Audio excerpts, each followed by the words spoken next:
Well, I really use the pillars for everything. And for me, the pillars are about having a process for how you process life.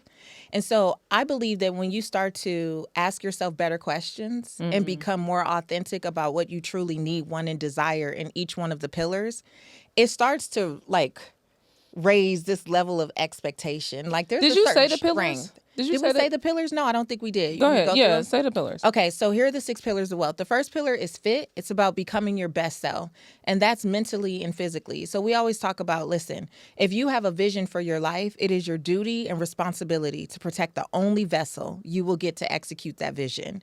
It is not enough for us to run around like, oh, our health is our wealth and all of this stuff, but then we will run our bodies into the ground in the name of purpose, in the name of platform, in the name of all the things. We'll run our bodies in the ground, especially women. Putting everybody else at the top of the list and consistently moving ourselves to the bottom. And I will also say being mentally fit, because I think many of us are praying for positions that we don't have the capacity to sustain. If we got it right now, just think about what we endure, right? I think of Winston Churchill's quote, "No good deed shall go unpunished." You have a platform that is rooted in empowering people. I have a platform that is rooted in empowering and inspiring people. And yet we both get comments that talk about our looks and our weight and call us names and all of these things. If you're not mentally fit for the journey, Come on. you will clock out before you even can get to the numbers that you were saying you desire. So we begin with being mentally and physically fit. The second pillar is the people pillar. It's about creating relationships that matter. I think the main thing that we say here is there's always someone watching you who has the power to bless you, but who are they watching you be? Yeah. I think in this society, so many people will do whatever they can to be seen and to have those fleeting moments of fame or celebrity. But for me, the juice is in the relationships that I have had for 3 years, 5 years, 10 years, 20 years, 30 years. Because how are people watching you show up? Who are people watching you be when the cameras aren't on, when the lights aren't on? Are you someone that people can come to? Can you be an advocate for them an advocate for you? So relationships, I feel, have been the key component of building the career and platform that I have.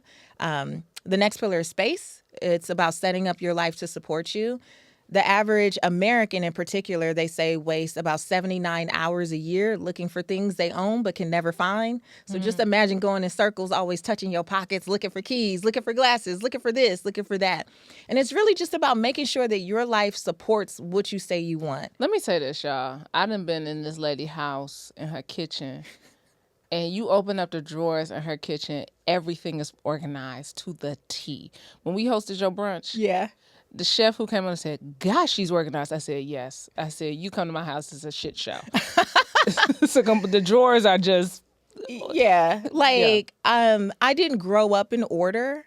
And it was just something that I always desired because I can't think or function when there's too much chaos. Yeah. Like I just can't. And I think a lot of us jeopardize our own creativity and we stifle our ability to see opportunity because we're always so distracted by all the stuff around us. Yeah. And it's not about looking Pinterest worthy, right? It's just about, do you have a level of organization that supports what you say you want? Yeah. And beauty and a scent and all the things that really create the vibe that you want. And, you know, I call you vibe queen. Yeah. So your cabinets may not be that orderly, but you a vibe. But yeah, the house is a vibe. The house is a vibe, always. But it's a junk drawer over there. It's a utility drawer. Yeah, okay, that's what it's called. Utility drawer. That's what it's supposed to be I got called. one. I got one. Yeah.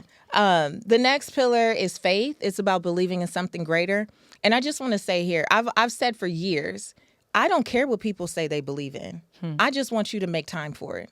If you say you believe in something, where is it on your calendar? Because life is coming. It's not a matter of if, it's when. And a lot of us wait until catastrophe strikes to figure out what we believe in, who we believe in, and all these things. When you're in the middle of a crisis, that's not the time to be trying to figure out your process. When you already have a process, when crisis hits, you, unlike most people, don't have to be in the corner sucking your thumb, shaking back and forth. You could be in your process. Is that prayer for you? Is that journaling? Is that meditation? Is that going to church? Is that going to mosque? Is that whatever that is for you? But I've said since the beginning of Redefining Wealth that the faith pillar was about believing in something greater. Christians heard believe in Jesus. Yeah. I never said that. Yeah. And because of that, we actually have a very diverse community of people. I have had so many people in my DMs who are in the Redefining Wealth app right now who say, Patrice, I don't believe in Jesus, but I feel your heart. I feel your love. Yeah. Like, I feel that whatever it is you're doing, for me, that's the way I witness about my faith.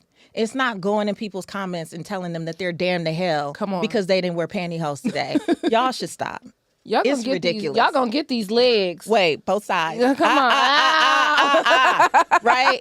That's not the way to bring anyone to any type of faith. Like, it's ridiculous. So faith is about believing in something greater, mostly because in order for you to get to the wealth that you say you desire, you must build resilience. Resilience is the only way, because all of us will experience setbacks. Yeah. All of us will experience something that we were not bargaining for. And so we want to know what we believe in and be able to go to that at any time. The fifth pillar is work. It's about living your life's purpose. I believe that we were born on purpose, with purpose, for such a time as this. If you are here, there is something that only your soul came here to accomplish, right, at this particular period in time. And I don't think that everyone needs to be an entrepreneur. Come on. To experience purpose. Listen. It gets on my nerves. Everybody ain't supposed to author a book. Yeah. Some of y'all need to go return y'all podcast mics today. Blocked it. No. That's real though. It's like everybody thinks they should be an entrepreneur. I am a business coach, right? In many respects. And I will tell people, please do not go quit your job and say Patrice Washington told you anything. That is a lie from the pits of hell. I did not tell you that, right? Now, I do believe, especially as women, that we all need to know how to monetize our gifts. Because again, if life happens, you need to be able to drop into some action. You need to know where to go, what to do, what platforms exist, and what you do better than anyone else with the least amount of effort. You need to know that. I also, with the work pillar, do not believe in people following their passion and the money will come. I also believe that that is a lie from the pits of hell. Because a lot of people are passionate about things they're not proficient in. Ooh! Just because you're passionate. That's a word right there. You could be passionate. That means that it energizes you. Yeah. Wonderful. It excites you. Wonderful. You could do it all day and take no bathroom breaks. Good for you. But if you're not good at it, come on, I'm not going to pay you for it. And therefore, that is now a hobby of yours. So people telling you that, oh, follow your passion. No, passion is for you. Purpose is for others. When you allow yourself to get excited about the things that you naturally do well, and you add additional skill, you get those hours in, and you start to find the market that you can serve with that, that becomes purpose. Yeah. Purpose is a part of calling. You will know your purpose when people start calling you for it. God ain't the only person that has to call you. Other people who gonna pay you have to call you. Wait a minute, Patrice. It's a calling. That means other people are calling you for it. Amen. Yeah, people should be asking you. But I will say, a lot of people dismiss and diminish the things that people are asking them for because it came to them easy. And that is a lie from the pits of hell, right? We've always been gifted at speaking. This is what comes to us naturally. It's nothing for us to get on a stage, to get on a mic, and to show up and do our thing. It's also the thing that was weaponized against me when I was a kid. Come on, you talk too much. You talk too much. Yeah. Oh, good student talks too much. If you could just get her to be quiet. She's so bossy. Why? She's so bossy. Because I You're was so supposed to bossy. lead a business. Yeah. I was supposed to lead a team. Yeah.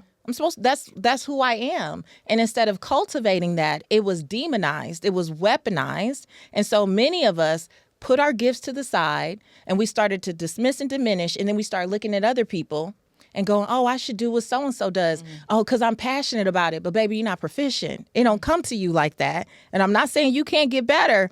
But right now, Yeah, it's not. this is not the thing. Yeah. And the thing that people call you for, the things that people call you for should spark something. What are the things that people are always asking you about? You should move in that direction. It is naturally calling you. I don't know why we got addicted to making things hard. We have been programmed to believe that success has to come with so much struggle and stress and strife and forcing and pushing and toiling and manipulating. And I'm not saying that we don't work, because we work. We put the work in. But it's also such a joy that comes with it when you're doing it from a place that is effortless and natural, as opposed to trying to force yourself to do stuff. I don't believe in that anymore. And also, the last pillar is money. It's about managing what you have wisely and attracting the abundance you desire. And I simply say this, all of the money advice we've heard for decades works, but you are not in position to actually work it when you have all this clutter in those first 5 pillars. Hey, Vault family, thanks for watching. If you enjoyed this clip, make sure to check out our full interview on our channel at Vault Empowers Talks. We don't just scratch the surface. We dive deep into the lives of some of the world's most influential leaders and change makers. Don't forget to like, to comment, and be sure to subscribe for more inspiring conversations. See you next time.